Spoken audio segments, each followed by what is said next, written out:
வனக்கருப்பு, வனப்பேச்சி. மூணாவதாக பார்க்கக்கூடியது சித்தர்களோட ஜீவசமாதி இருக்கக்கூடிய இடங்க. ஸோ இவங்க வந்து நாகம்மை. இதில் வந்து 3 சித்தர்கள் இங்கே இருக்காங்கங்க.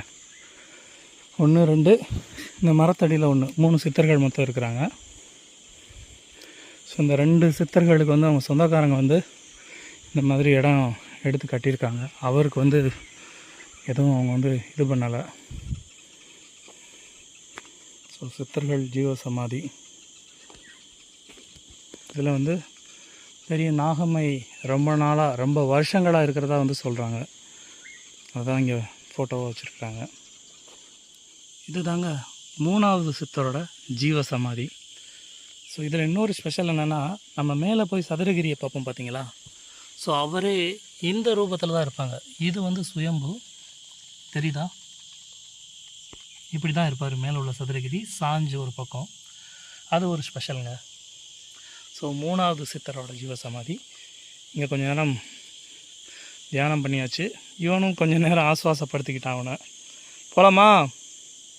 போகலாமாடா? வா போகலாம். வா. ஜாலி ஆகிட்டான்.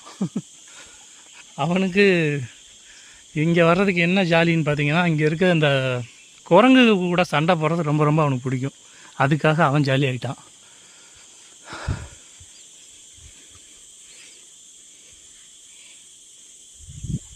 இந்த பூச்சிகளோட ரீங்காரம், இயற்கை சத்தத்தை அனுபவிச்சுக்கிட்டே நம்மளை பயணத்தை தொடர்றோம். இவங்க தான் நம்ம கூட வர்றாங்க, வேறு யாருமே இல்லை.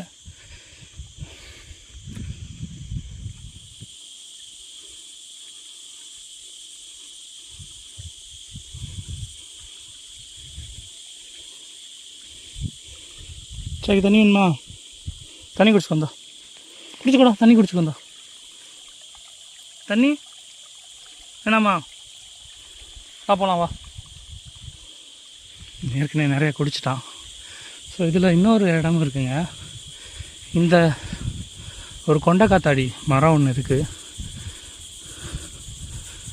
இதுதான் இந்த மரம் தான் அது. ஸோ இப்போ அதில் காத்தாடி இல்லை. அது விதைகளை ஸ்ப்ரெட் பண்ணுறதுக்காக அந்த காத்தாடி மாதிரி வச்சுருக்கோம். அது கீழே இருக்கான்னு பார்க்குறேன். இல்லை, ஒன்று கூட இல்லை. ஒரு 2 தடவைக்கு வர்றதுக்கு முன்னாடி பார்த்தோம்னா அந்த விதைகளை நான் பார்த்தேன்.